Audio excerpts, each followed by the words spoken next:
My story of interest in the Holocaust and capturing the stories of the Holocaust began with a big fat no, not interested. I was a reporter down in South Florida, and the story I told kind of irritated some people because of the perspective that I took. It didn't sit well. Years later, I was approached by someone who said, yeah, I hear you're a reporter.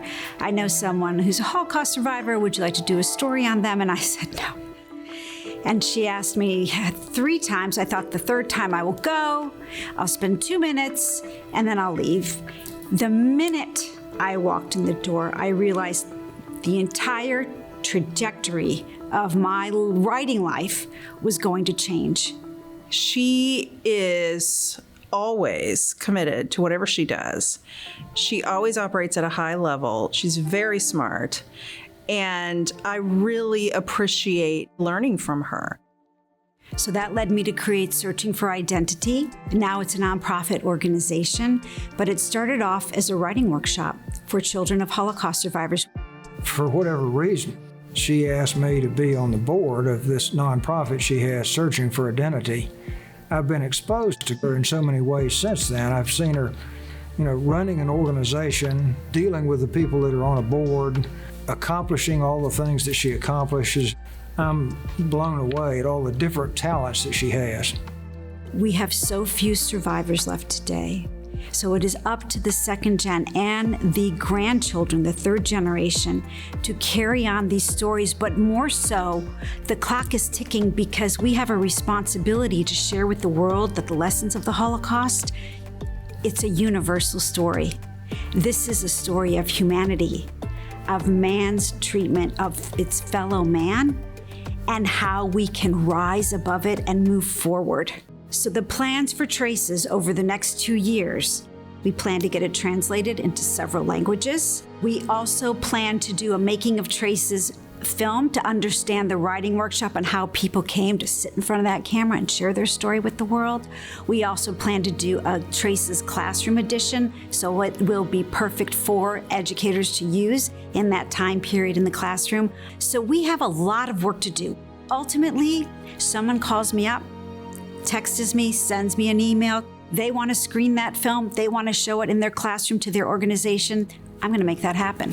It's been over 10 years now that she has been doing a monthly book club on our local radio show, First Coast Connect. And she approached me over a decade ago with the idea of doing a monthly book club on the radio.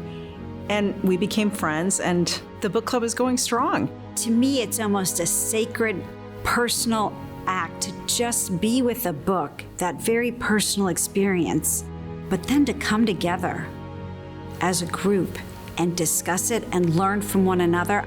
It is that, for lack of a better term, civil discourse that happens. It's just a great equalizer, and everyone has a takeaway where they've learned something. And I always say everyone brings their own baggage to each book they read. So even though we've read all the same book, it is not the same book. I think that Stacey can push if she's looking for something in a story and do it so the person, number one, is not offended, and number two, is really pretty happy to share it. And that's a gift in itself. There is no way I sit here today alone. Thank you so much to OneJax for giving me the platform here to bring the identity and the validity of the second generation Holocaust survivors to the greater community and give them voice.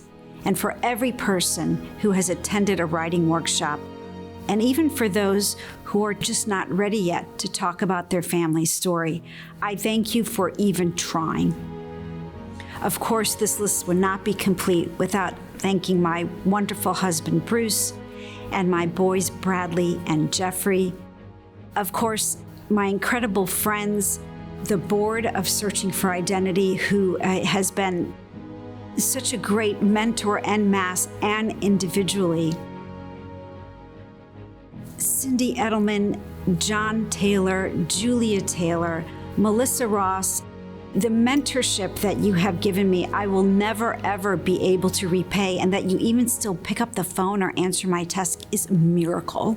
my entire Searching for Identity team and the cast and crew of Traces. You are exceptional, patient human beings who I learn from every single day. I want to thank all the second-generation Holocaust survivors and the third gen that attend my writing workshops.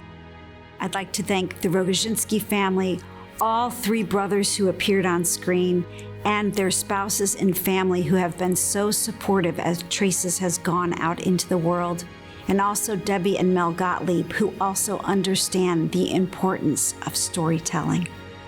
Thank you.